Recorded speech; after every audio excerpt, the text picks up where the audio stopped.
Hello मेरे बच्चों, मैं हूं Kailash Sharma, one of the top physics faculty for IIT JEE main and advance. बच्चों, आज मैं आप लोगों के लिए इलेक्ट्रोमैग्नेटिक इंडक्शन के 10 one of the best PYQs लेके आया हूं। ये ज्यादातर जो पीवाईक्यूज मैं आज कराने वाला हूं, ये सारे के सारे 2019 या उससे पहले के हैं। सो बेसिकली हम पुराने वाले पीवाईक्यूज इसलिए कर रहे हैं, इनके रिपीट होने के, इनके कॉन्सेप्ट बहुत अच्छे थे। इन कॉन्सेप्ट्स को करके आप डेफिनेटली जेई मेन में बचाने के लिए तैयार हो जाओगे।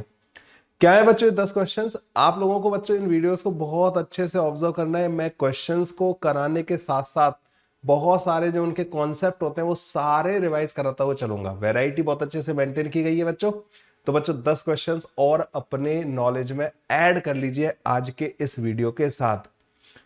चलिए भाई, यहाँ पे हमारे पास जो क्वेश्चन है बच्चों, जैसे पहला वाला क्वेश्चन हमारे सामने है और इस क्वेश्चन की लैंग्वेज में आप लोगों के लिए रीड कर देता हूं। The total number of the turn and the cross section area of the solenoid is fixed. तो बच्चों टोटल नंबर ऑफ टर्न और क्रॉस सेक्शन एरिया सोलेनॉइड का फिक्स्ड है। However its length L is varied by adjusting the separation between the binding. The inductance of the solenoid will be proportional to. तो बच्चों ये inductance के बारे में पूछ रहे हैं कि जो सोलेनॉइड का जो इंडक्टेंस होगा वो कितना होगा। चलो बच्चों यहीं पे लगे हाथों सोलेनॉइड के इंडक्टेंस का फॉर्मूला रिवाइज करवा देता हूं। पहले ही बता चुका हूं बच्चों, ये सारे क्वेश्चंस जेई मेन के पीवाईक्यूज हैं, ठीक है। चलो इस क्वेश्चन को कैसे सॉल्व करेंगे। आपको पता है इंडक्टेंस क्या होता है सोलेनॉइड का? इसका फॉर्मूला बच्चों वैसे बहुत गंदा सा होता है, लेकिन इसको याद रखा करो, इंडक्टेंस पर यूनिट वॉल्यूम। आप ये याद रखा करो, ठीक है। इंडक्टेंस पर यूनिट वॉल्यूम, इसका फॉर्मूला आसान है और ये mu naught into N square के बराबर होता है। एन होता है बच्चों number of turn per unit length, number of turn per unit length, ठीक है भाई। पर यूनिट लेंथ में जो नंबर ऑफ टर्न है ना बच्चों, वो ये स्मॉल एन होता है। क्लियर है?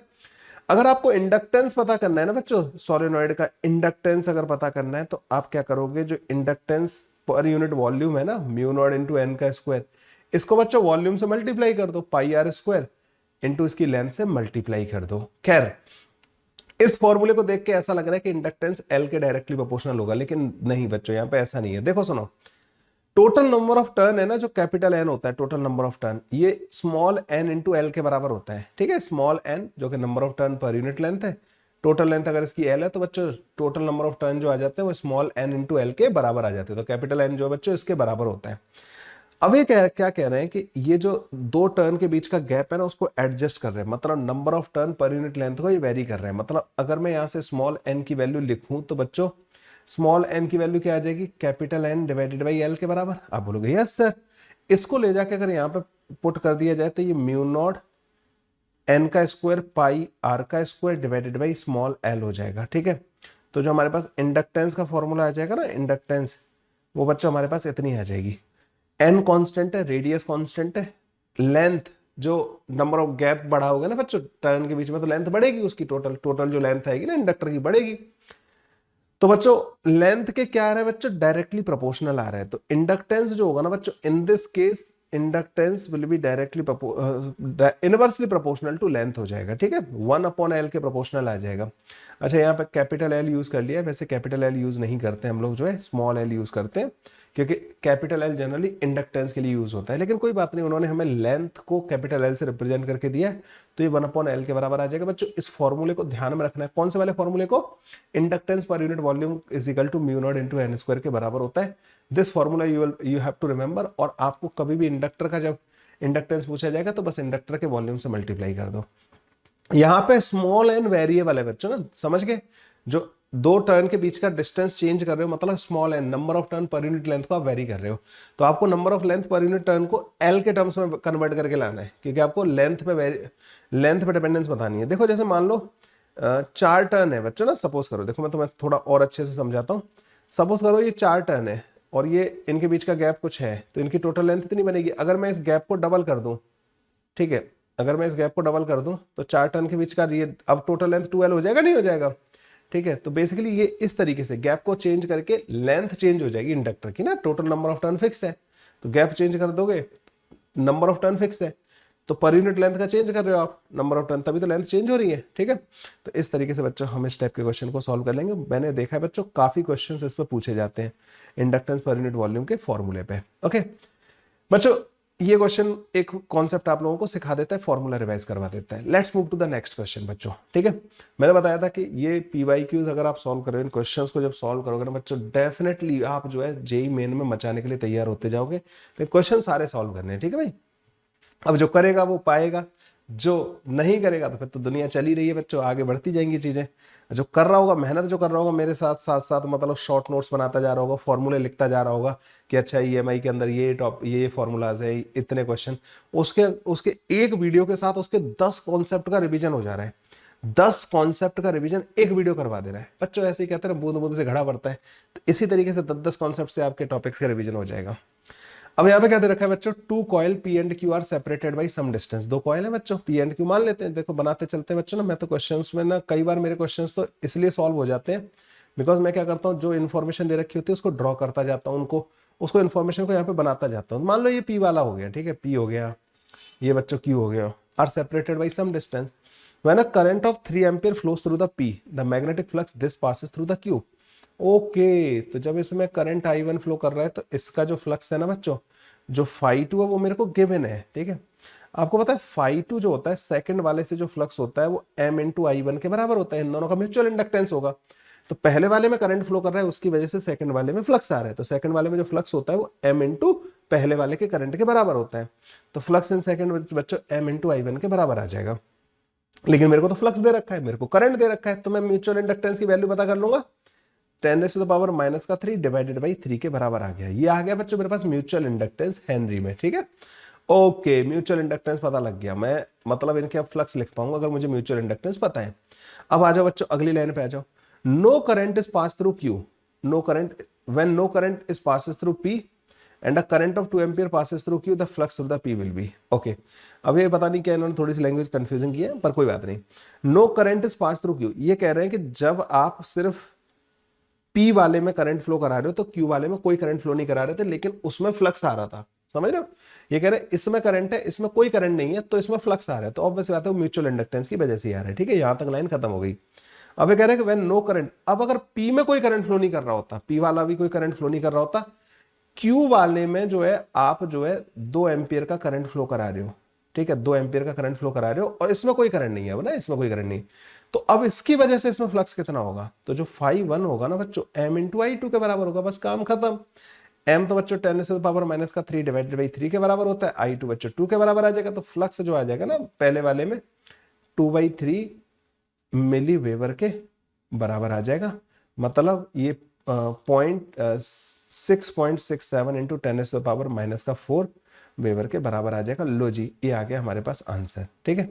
फ्लक्स जो है बच्चों इस वाले की वजह से उस वाले में, उस वाले की वजह से इस वाले में, बस ये बच्चों एक म्यूचुअल इंडक्टेंस का आजकल जो क्वेश्चन आ रहे हैं ना बच्चों इस तरीके के आते हैं, मतलब ना इतने इजी से आते हैं।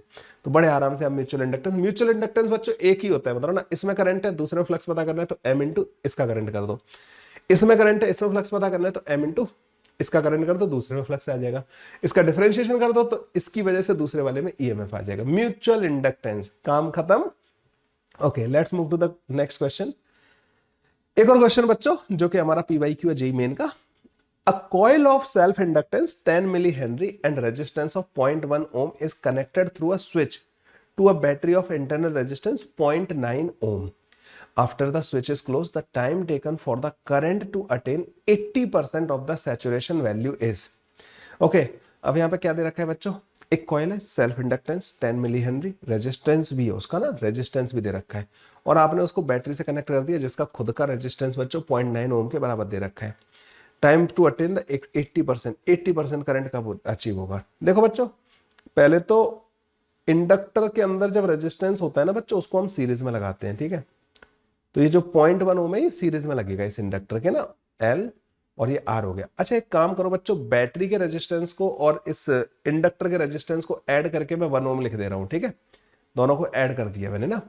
अब यहाँ पे एक बैटरी लगी हुई है बच्चों, ये वाली बैटरी लगी हुई है इसमें कुछ EMF होगा इसके अक्रॉस, ठीक है।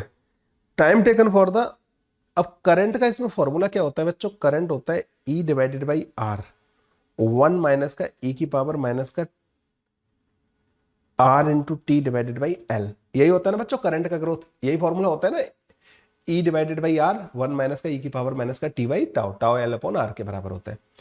इसे बोलते हैं सैचुरेशन करंट, जो फाइनल स्टेट में स्टेडी स्टेट में आएगा उसका 80% मतलब 0.8 ई बाई आर जो होगा वो कितने टाइम में आ जाएगा। तो ये हो गया बच्चों ई बाई आर, 1 माइनस का ई की पावर माइनस का आर की वैल्यू बच्चों 1 है, ठीक है। तो t divided by L, L की वैल्यू बच्चों 10 to the power 10 milli henry है ना, तो 10 टू द माइनस का 2 के बराबर आ जाएगा। आप बोलोगे सर ठीक है, यहाँ तक मुझे समझ में आ गया। ई बाई आर से बच्चों ई बाई आर काट देते हैं, ठीक है। अब ये बचेगा बच्चों यहाँ पे हमारे पास 4/5 के बराबर बनेगा, दोनों साइड लॉग ले लो, तो ln4 माइनस का ln5 इज इक्वल टू, अच्छा एक काम करना 4/5 आया ना, तो ये 1 है ना, 4/5 को जो 0.8 है ना 4/5 होता है, उसको उधर ले जाना, तो 1 माइनस का 4/5 ये 1/5 बन जाएगा। 1/5 is equal to e to the power minus का 100 इंटू टी, ये टी की पावर -2 ऊपर भेज दिया मैंने ना। अब लॉग ले लेना बच्चों, ln5 माइनस का इज इक्वल टू माइनस का 100 इंटू टी आ जाएगा। टी की वैल्यू बच्चों ln5 डिवाइडेड बाई 100 के बराबर आ जाएगी। ln5 की वैल्यू बच्चों ये 0.16 देखिए, 0.016 सेकेंड के बराबर हमारे पास आंसर आ जाएगा। B option will be the correct option, ठीक है। बी ऑप्शन बच्चों हमारे पास करेक्ट ऑप्शन आ जाएगा। ये होगा बच्चों इसका सॉल्यूशन। ये सिंपल एलआर सर्किट बन जाएगा, ये सिंपल एलआर सर्किट बन जाएगा बच्चों। और यहां से बच्चों हम इस तरीके से टाइम कैलकुलेट कर लेंगे, ठीक है। तो मेरे ख्याल से इस फॉर्मूले को याद रखना है बच्चों, जब भी आप जो है एक मतलब इंडक्टर के अक्रॉस करंट फ्लो कराते हो, मतलब बैटरी वगैरह से कनेक्ट करते हो, तो बच्चों इस फॉर्मूले से करंट का वेरिएशन आता है। और यहाँ पे टाउ जो होता है बच्चों वो एल अपॉन आर के बराबर होता है। ये ही इंपॉर्टेंट चीज है, टाउ जो होता है वो एल अपॉन आर के बराबर होता है, ठीक है भाई, ये ध्यान रखना बच्चों। Let's move to the next question बच्चों। एक और क्वेश्चन जो कि आपके जेई मेन का पीवाईक्यू है। A very long solenoid of radius r is carrying current this. Current बच्चों ऐसा फंक्शन दे रखा है k into t into e to the power minus का 80 as a function of time. Counter clockwise current is taken to be positive. The circular conducting coil of radius 2r is placed in an equatorial plane of the solenoid and the concentric with the solenoid. The current induced in the outer coil is correctly depicted as a function of time. एक काम करते हैं बच्चों, यहां पे जैसे solenoid ये हो गया, ठीक है, और जो बड़ा वाला कॉइल है ना बच्चों वो ऐसे रखा हुआ है इसके इक्वेटोरियल प्लेन में, ठीक है। सोलिनॉइड की रेडियस आर दे रखी है, इसकी रेडियस बच्चों 2r के बराबर दे रखी है। इसकी रेडियस r, इसकी रेडियस 2r के बराबर दे रखी है, ठीक है। यहाँ पे बच्चों ऐसे करके मान लो करंट फ्लो कर रहा है। अब पता नहीं मतलब ना करंट कैसे फ्लो कर रहा है, इसको देखना पड़ेगा अपन को ना, क्लॉकवाइज है एंटी क्लॉकवाइज है, वो इस पर डिपेंड करेगा कि ये वैल्यू पॉजिटिव है या नेगेटिव है, ठीक है। तो ये तो वैल्यू पॉजिटिव ही होगी हमेशा, t into e to the power minus का 80, ये तो पॉजिटिव ही आएगी। मतलब ना करंट इन्होंने क्या बोला है, पॉजिटिव करंट कब कंसिडर करना है अपन को, काउंटर क्लॉकवाइज, ठीक है। काउंटर क्लॉकवाइज करंट को हमें पॉजिटिव कंसिडर करना है। तो करंट तो बच्चों उसमें पॉजिटिव है ही इस तरीके से। तो इसका जो मैग्नेटिक फील्ड आएगा बच्चों बाहर की तरफ आएगा, नहीं आएगा इस वाले रीजन में, बी वेक्टर जो है इधर की तरफ आएगा। और ये करंट वेरी कर रहा है, तो बाहर वाले से जो फ्लक्स है वो भी वेरी करेगा। तो बाहर की तरफ मैग्नेटिक फील्ड है, उसका फ्लक्स वेरी कर रहा है, ठीक है भाई। तो जो फ्लक्स आएगा ना बच्चों फाई, जो बाहर वाले से आएगा, ठीक है, बाहर वाले से फाई थ्रू 2, वो आएगा बच्चों म्यू नॉट एन, अंदर वाले का एन इंटू आई, तो ये हो जाएगा k into t e to the power minus का a इंटू टी के बराबर, ठीक है। ये आ गया बच्चों हमारे पास फ्लक्स आ गया, बाहर वाले से हमारे पास फ्लक्स क्या आ गया, ये आ गया हमारे पास ना फ्लक्स। अब ये फ्लक्स बच्चों ऐसा दे रखा है अपन को t into e to the power minus का 80 टाइप का। अब बच्चों अगर ये फ्लक्स बढ़ रहा होगा, सपोज करो ये फ्लक्स बढ़ रहा है, तो ये फ्लक्स किसकी वजह से, बाहर की तरफ जो मैग्नेटिक फील्ड है ना उसका फ्लक्स अगर बढ़ रहा होगा, अगर ये बढ़ रहा है, अगर ना फ्लक्स बढ़ रहा है, तो करंट ऐसे आएगा कि उसका खुद का मैग्नेटिक फील्ड अंदर की तरफ आना चाहिए, तब करंट इसमें क्लॉकवाइज सेंस में आएगा। क्योंकि क्लॉकवाइज सेंस में आएगा तो मैग्नेटिक फील्ड के अपोजिट मैग्नेटिक फील्ड आएगा इंड्यूस वाले का, ठीक है, वो अपोज करेगा। अगर एक फ्लक्स घट रहा है तो मैग्नेटिक फील्ड बच्चों सेम सेंस में आएगा और वो इसको सपोर्ट करेगा, ठीक है। मतलब करंट जो है सेम सेंस में आएगा, मतलब पॉजिटिव आएगा और वो इसको सपोर्ट करेगा, ओके। अब ये कैसे पता करूं मैं ना, तो इसका जो ईएमएफ आएगा ना बच्चों इसमें बाहर वाले में, ईएमएफ माइनस का d5/dt के बराबर आएगा, नहीं आएगा, आप बोलोगे हाँ सर। करो बच्चों इसको डिफरेंशिएट, तो माइनस का mu naught N into k e to the power minus का 80 माइनस का a into t e to the power minus का 80, ये बन जाएगा बच्चों हमारे पास ना। तो mu naught N into k इस minus e to the power minus का 80 को बाहर निकाल लेंगे बच्चों, इसको मैं अंदर ले गया माइनस को, तो ये 80 माइनस का 1 बनेगा हमारे पास, है ना, ये बन जाएगा बच्चों ना 80 माइनस का 1 के बराबर। यहां से मुझे एक चीज समझ में आई कि जो ईएमएफ है ना वो हमारे पास कुछ ये आया, तो ये ईएमएफ बच्चों पॉजिटिव होगा। अब ईएमएफ पॉजिटिव कब होगा, ठीक है। अब ईएमएफ पॉजिटिव का मतलब क्या हुआ, मतलब ना ये बेसिकली हमने इसका रेट ऑफ चेंज लिखा है, मतलब ना फ्लक्स का रेट ऑफ चेंज, और उसका नेगेटिव है ये फ्लक्स का रेट ऑफ चेंज है और उसका नेगेटिव। अगर मैं D five by d T देखूँ ना बच्चों, मैं सिर्फ इसको देख रहा हूँ, मतलब ना इस माइनस को एडजस्ट नहीं कर रहा, तो वो सम कांस्टेंट इनटू 1 माइनस का 80 आएगा।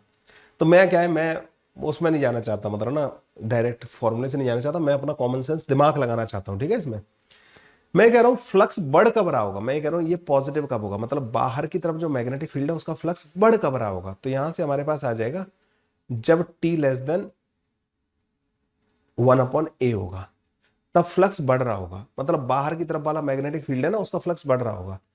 तो इसमें जो करंट आएगा ना उसका खुद का मैग्नेटिक फील्ड अंदर आना चाहिए, और वो तब होगा जब करंट जो है इसमें क्लॉकवाइज सेंस में होगा। देखो करंट अगर ऐसा होगा तो इस करंट का मैग्नेटिक फील्ड किधर आएगा, अंदर की तरफ। तो अगर बाहर की तरफ वाले मैग्नेटिक फील्ड का फ्लक्स बढ़ रहा है तो उसको अपोज करने का क्या मतलब है कि जो इंड्यूस वाला है वो अंदर की तरफ आना चाहिए, ठीक है।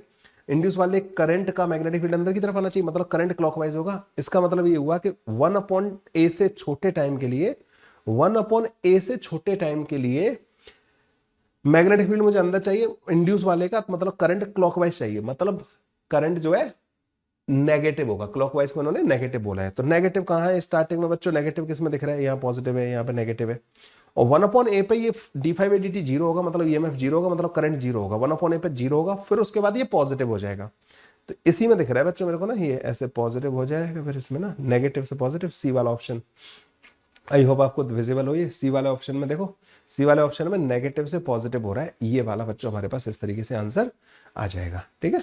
सी वाले ऑप्शन में नेगेटिव से पॉजिटिव हो रहा है, हम इस तरीके से आंसर कर देंगे। क्या मैं यहां से आंसर कर सकता हूं ईएमएफ से?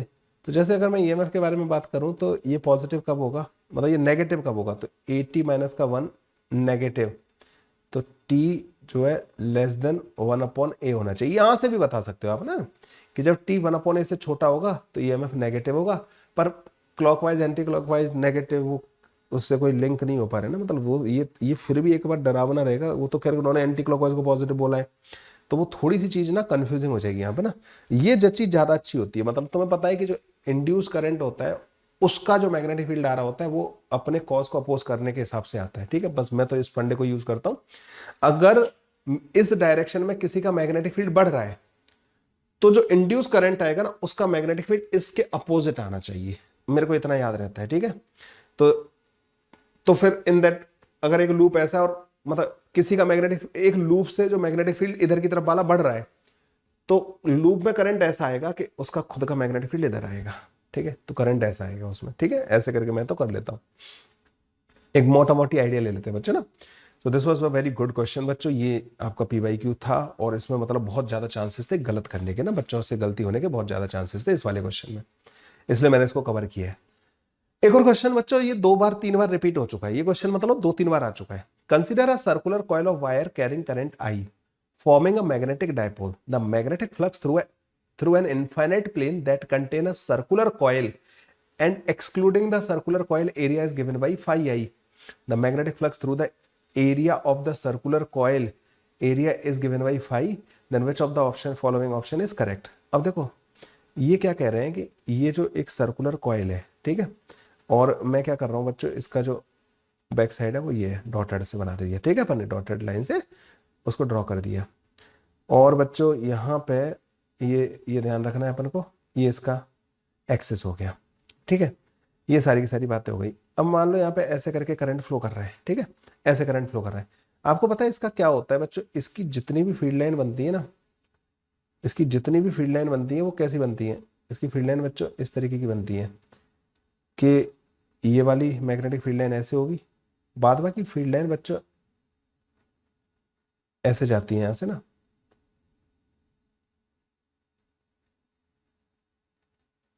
ऐसे।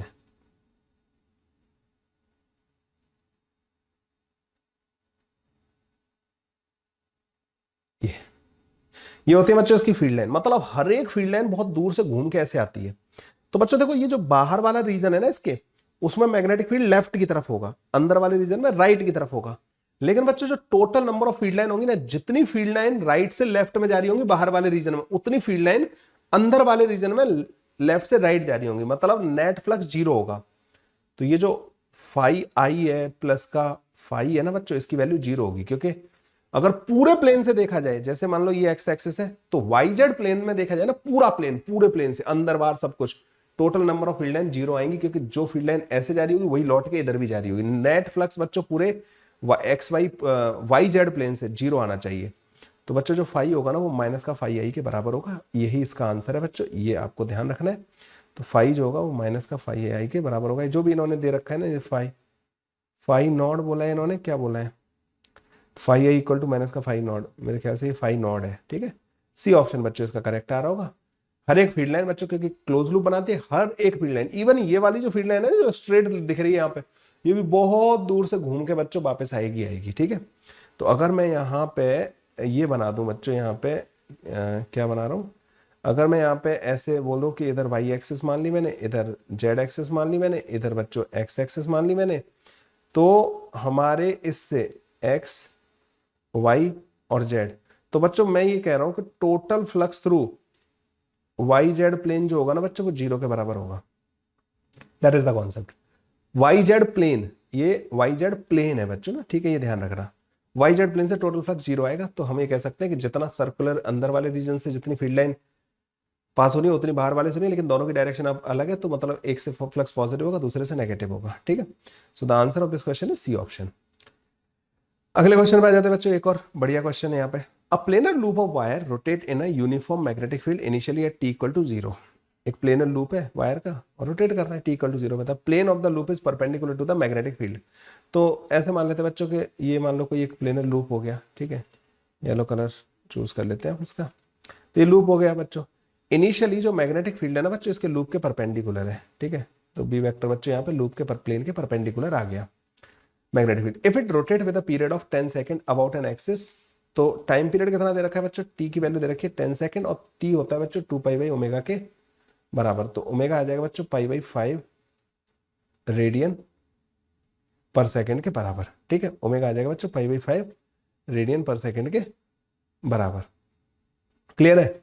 अब इसके अबाउट आप इसको रोटेट करा रहे हो, तो इसका जो फ्लक्स होता है ना बच्चों फाई, वो number of turn into B into area into cos omega t होता है बच्चों ना, ये होता है फ्लक्स ना।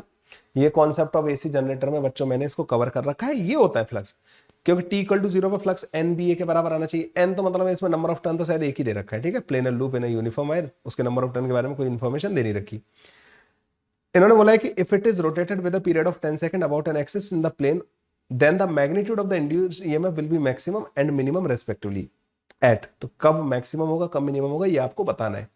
तो पहले तो बच्चों ये फ्लक्स ये होता है हमारे पास ना, फ्लक्स एन बी ए कॉस ओमेगा टी के बराबर होगा। यहाँ पर कॉस ओमेगा टी ही आएगा क्योंकि टी इक्वल टू जीरो पर फ्लक्स मैक्सिमम होना चाहिए। ठीक है, अब इसको डिफरेंशिएट कर दो d phi by d t, और वो भी माइनस के साथ, तो ये आता है हमारे पास ईएमएफ। तो ईएमएफ की वैल्यू बच्चों हमारे पास ये हो गई, तो ये एन बी ए ओमेगा साइन ओमेगा टी आ जाएगा। ओके, अब साइन ओमेगा टी बच्चों मैक्सिमम और मिनिमम कब होता है, साइन ओमेगा टी मैक्सिमम और मिनिमम कब होगा। तो साइन ओमेगा टी की जो ये जो ईएमएफ है ना बच्चों, ईएमएफ, तो इन्होंने ईएमएफ की मिनिमम वैल्यू क्या होगी, ईएमएफ की मिनिमम वैल्यू तो हम जीरो बोलेंगे ना। ठीक है, और मैक्सिमम वैल्यू क्या होगी बच्चों, जब ये साइन ओमेगा टी 1 के बराबर हो जाएगा, तो एक टी इक्वल टू जीरो पे आएगा, है ना। तो टी इक्वल टू जीरो वाला कोई ऑप्शन हमें यहाँ दे नहीं रखा। अच्छा, टाइम पीरियड हमें यहाँ पे 10 सेकंड दे रखा है, तो टी वाई 4 का इंटरवल रहेगा इनके बीच में ना, टी वाई 4 का मतलब हो गया 2.5 सेकंड का। अरे मैक्सिमा से मिनिमम, मतलब जीरो से मैक्सिमा, फिर मैक्सिमा के बाद जीरो। ठीक है, तो एक तो बच्चों टी इक्वल टू जीरो पे इसका वैल्यू मिनिमम होगा, जीरो के बराबर होगा। T equal to t by 4 पे ये मैक्सिमम हो जाएगा। ठीक है, और फिर t equal to t by 2 पे ये फिर मिनिमम हो जाएगा। ठीक है, समझे। तो जीरो टी बाई 4 का मतलब 2.5 सेकंड, 2.5 सेकंड पे ये मैक्सिमम होगा। तो इन्होंने बोला कि पहले मैक्सिमम और फिर बोला है मिनिमम। तो मिनिमम बच्चों अगली बार कब हो रहा होगा, टी बाई 2 पे। तो 2.5 एंड 5 सेकंड, डी ऑप्शन बच्चों will be our correct option. ठीक है, D option will be our correct option. तो 2.5 सेकंड का इंटरवल रहना चाहिए। आपको पता है ना ये, अरे जो टाइम पीरियड तो दोनों का सेम होगा, कॉस और साइन वाले फंक्शन का। साइन वाले का भी टाइम पीरियड 10 सेकंड होगा, कॉस वाले का भी 10 सेकंड है, तो ये 10 सेकंड हो गया। ठीक है, ये 0 हो गया बच्चों, ये 2.5 सेकंड हो गया, ये 5 सेकंड हो गया, ये 7.5 सेकंड हो गया। तो मैक्सिमम मिनिमम कब आएंगे बच्चों? 2.5 सेकंड एंड 5 सेकंड पे। इजी क्वेश्चन था बच्चों, ज्यादा कुछ था नहीं इस वाले में ना। ठीक है, ओके। पर देख रहे हो तुम क्वेश्चंस में वैरायटी देख रहे हो? ईएमआई के 10 डिफरेंट कॉन्सेप्ट आपके रिवाइज हो जाएंगे इस वीडियो में ना। एक ये वाला क्वेश्चन आया था बच्चों, at time t equal to 0 the magnetic field of 1000 gauss is passing perpendicularly through the area defined by the closed loop shown in the figure. If the magnetic field reduces linearly to 500 Gauss in next 5 seconds, then the induced EMF will be. तो हमें बच्चों पता क्या करना है, यहां पे हमें इनिशियल मैग्नेटिक फील्ड दे रखा है, बी इनिशियल। लेकिन बच्चों एक चीज ध्यान रखना, ये गॉस में दे रखा है। अगर तुम्हें आता हुआ क्वेश्चन भी गलत हो जाएगा अगर तुम्हें गॉस और टेस्ला का कन्वर्जन नहीं आता। 1 टेस्ला जो होता है ना बच्चों, वो 10⁴ गॉस के बराबर होता है। ठीक है, ये CGS यूनिट होती है बच्चों इसकी, और ये बच्चों ऐसा यूनिट होती है। ठीक है, ओके। 1 टेस्ला और गॉस का ये कन्वर्जन बहुत इंपॉर्टेंट है, लिख लो इसको। ये चीज आपको याद रखनी है, अच्छा खासा आता हुआ क्वेश्चन सॉल्व नहीं होगा आपसे अगर, ठीक है, ये नहीं किया था तुमने। तो ये गॉस में दे रखा है बच्चों, ये हमारे पास 0.1 टेस्ला के बराबर आ जाएगा। बी की वैल्यू हमारे पास 0.1 टेस्ला के बराबर आ जाएगी। फाइनल कितना दे रखा है बच्चों? 500 गॉस के बराबर, मतलब ये 0.05 टेस्ला के बराबर आ जाएगा। इनिशियल और फाइनल पता लग गया हमें, बी की वैल्यू पता लग गई। ठीक है, इनिशियल एंड फाइनल बी की वैल्यू हमारे पास ये दोनों आ जाएंगी। अब बच्चों जो डेल्टा फाई होगा ना, डेल्टा फाई वो जो आएगा वो एरिया इंटू डेल्टा बी के बराबर आएगा। बी की वैल्यू बदल रही है, एरिया तो इसका कांस्टेंट है। ठीक है, ओके। डेल्टा फाई, और उसको अगर मैं डेल्टा टी से डिवाइड कर दूं, टाइम इंटरवल से डिवाइड कर दूं, तो बच्चों मेरे पास क्या आ जाएगा?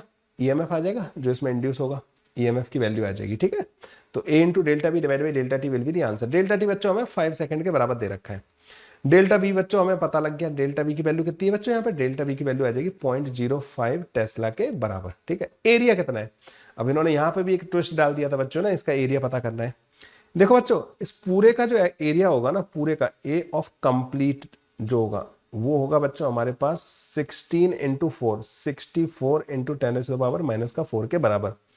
ये जो ट्रायंगल का एरिया होगा ना बच्चों, ए ट्रायंगल का जो एरिया होगा वो हाफ 4 इंटू 2, तो ये आ जाएगा बच्चों 4 सेंटीमीटर स्क्वायर के बराबर। ठीक है, तो दो ट्रायंगल है, इन दोनों को बस माइनस कर दो बच्चों, इनके एरिया को ना, तो 4 और 4 8 माइनस कर दो इसमें से, तो ये आ जाएगा हमारे पास कंप्लीट एरिया जो आएगा ना बच्चों 56 इंटू 10⁻⁻4 के बराबर आ जाएगा। अब बच्चों इसमें ईएमएफ के फॉर्मूले में पुट कर दो, 56 into 10⁻⁻4 into 5 into 10⁻⁻2 divided by delta T which is 5 से 5 कट जाएगा बच्चों, 56 माइक्रो वोल्ट के बराबर बच्चों हमारे पास आंसर आ जाएगा। This is the answer of this question. उम्मीद करता हूं आपको ये बड़े आराम से समझ में आ गया होगा।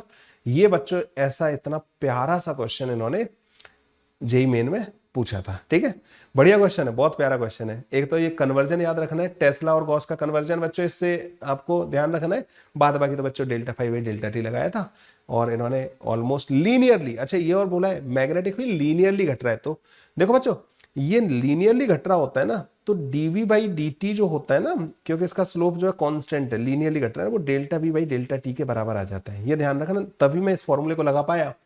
ठीक है, इसका इंस्टेंटेनियस ईएमएफ और एवरेज ईएमएफ बच्चों सेम आएगा। ठीक है, अगर ये स्लोप कांस्टेंट है ना, यहाँ पर लीनियरली वेरिएशन आ रहा है ना, तो स्लोप इसकी हो गई कांस्टेंट के बराबर, तो हम ये फंडा लगा सकते हैं। ठीक है, ये भी इंपॉर्टेंट चीज है बच्चों, और ये दूसरी बार आई है बच्चों ना इस तरीके से। Okay, let's move to the next question बच्चों। As shown in the figure, a battery of EMF is connected to an inductor L and resistance R in series. ठीक है, ये LR सर्किट दे रखा है। The switch is closed at t equal to 0. The total charge that flows from the battery between t equal to 0 and t equal to tc. t equal to 0 और t equal to tc. tc जो कि time constant है, एक time constant में जो charge flow करेगा ना बच्चों, ये उस चार्ज की वैल्यू पूछ रहे हैं। ठीक है, तो इस वाले क्वेश्चन को सॉल्व करने का तरीका ये रहेगा बच्चों, स्विच क्लोज कर दिया। क्या आपको करंट पता है इसमें करंट कितना फ्लो कर रहा होता है? Yes, you must remember this formula which is E by R 1 minus का E to the power minus का T by tau। ये होता है बच्चों करंट का फॉर्मूला। ये तो आपको दिमाग में रखना ही रखना है। जब करंट ग्रोथ हो रही होती है ना, करंट इस तरीके का सर्किट हो रही है, कई बार मल्टीपल टाइम रिपीट होता है बच्चों ना ये कॉन्सेप्ट जो होता है, ये फॉर्मूला आपको ध्यान में रखना है। अगर आप देखो 10 क्वेश्चन जो मैंने कराए उसमें भी ये दूसरी बार आया है ना, यही वाला सेम फॉर्मूला। तो ये बच्चों करंट दे रखा है। अब करंट की वजह से जो चार्ज फ्लो कर रहा होगा बच्चों, उसको मैं चार्ज फ्लो को क्या integration of I D T लिख सकता हूं। आप बोलोगे हाँ सर, लगा दो यहां से 0 से लेकर टाउ के लिए ये इंटीग्रेशन कर दो। तो करंट जो चार्ज फ्लो करेगा बच्चों, ई वाई आर बाहर आ जाएगा, इसका इंटीग्रेशन करना है बच्चों 1 minus e to the power minus का टी बाई टाउ का मुझे इंटीग्रेशन करना है डी टी। ठीक है, तो इस इंटीग्रेशन को बच्चों अगले पेज पे कर ले अपन जो है। तो क्यू की वैल्यू बच्चों हमारे पास आ जाएगी, ई वाई आर बाहर आ गया, जो 1 का इंटीग्रेशन होगा ना बच्चों वो तो हमारे पास टी आ जाएगा। ठीक है, और टी की लिमिट भी लगा देंगे तो इसका तो टाउ आ जाएगा, टाउ माइनस का 0। पहले वाले पार्ट का इंटीग्रेशन बच्चों ये आ जाएगा। अब ये माइनस का था ना, ई की पावर माइनस का टी बाई टाउ, तो बच्चों इसमें ये माइनस का टाउ बाहर आएगा, ई टू द पावर माइनस का टी बाई टाउ, तो टी की जगह पर टाउ रखोगे, डिवाइड बाई टाउ माइनस का ई टू द पावर 0, ये बन जाएगा बच्चों हमारे पास है ना, ये बन जाएगा। ये ध्यान रखना बच्चों, कई बार बच्चे भूल जाते हैं कि यहाँ पे ई टू द पावर 0 भी रखना है, वो उन्हें लगता है कि 0 से टाउ रख रहे हैं तो वो 0 हो जाएगा, नहीं 0 नहीं होता, ये 1 हो जाता है। ये बड़ी इंपॉर्टेंट चीज है बच्चों ना। तो क्यू की वैल्यू जो आ जाएगी ना बच्चों, ई डिवाइडेड बाई आर जो चार्ज फ्लोन होगा, that comes out to be tau, ये प्लस हो जाएगा बच्चों, तो प्लस का tau e to the power minus का 1, और ये माइनस माइनस प्लस होगा, और एक माइनस, ये माइनस का यहाँ 1 हो जाएगा बच्चों, तो एक टाउ और बचेगा, ये बच्चों टाउ से टाउ कट जाएगा। क्यू की वैल्यू जो आएगी ना बच्चों वो ई बाई आर के बराबर आएगी, और टाउ टाउ होता है बच्चों एल अपॉन आर के बराबर, और ये 1 अपॉन ई हो जाएगा। ठीक है, तो क्यू की वैल्यू जो है E L divided by R square into small E के बराबर आ जाएगी। लो जी, ये आ जाएगा बच्चों, जो चार्ज जो यहाँ पे फ्लो कर रहा होगा ना, चार्ज जो इसके अंदर फ्लो करेगा बच्चों, that charge will be e L divided by e r का स्क्वायर। ये डी ऑप्शन बच्चों इसका करेक्ट आ जाएगा। अब आते हैं बच्चों नेक्स्ट क्वेश्चन पे। An electron gun is placed inside a long solenoid of radius r. On its axis, the solenoid has n number of turns per unit length and carries a current I. The electron gun shoots an electron along the radius of the solenoid with speed v. If the electron does not hit the surface of the solenoid, maximum possible value of v is. तो बच्चों v की maximum possible value हमें बतानी है। ठीक है, तो एक इलेक्ट्रॉन गन है बच्चों, और उसको लॉन्ग सोलिनॉइड के अंदर उसकी एक्सिस पर रख दिया है। ठीक है, तो मैं थोड़ा सा इसका डायग्राम वगैरह बनाता हूं बच्चों। जैसे सामने से जो सोलिनॉइड है ना वो ऐसे दिख रहा होगा, ठीक है, और मान लो ऐसे करके करंट फ्लो करा रहा है। तो an electron gun is placed inside the long solenoid of the radius r on its axis, यहां रख दिए। द सोलिनॉइड का नंबर ऑफ टर्न दे रखे, करंट जो है आई के बराबर दे रखा है। ठीक है, shoots an electron along the radius, तो ये जो इलेक्ट्रॉन शूट कर रही है ना वो रेडियस के अलोंग शूट कर रही है। ठीक है, with speed v। Okay, if the electron does not hit the surface of the solenoid, मतलब इलेक्ट्रॉन सरफेस तक नहीं पहुंच पा रहे, सरफेस को हिट नहीं कर पा रहे हैं, तो maximum possible value of v। देखो आपको पता है ये v जितना ज्यादा होगा ना, तो इसकी जो रेडियस होगी ना, सर्किल जो बनाएगा, वो m v divided by q B होगी। वैसे तो ये बच्चों थोड़ा क्वेश्चन ना ये मैग्नेटिक इफेक्ट ऑफ करंट का है। ठीक है, ये होगी बच्चों ना, रेडियस जो होती है वो बेसिकली हमारे पास कितनी आएगी, m B upon q B के बराबर आएगी।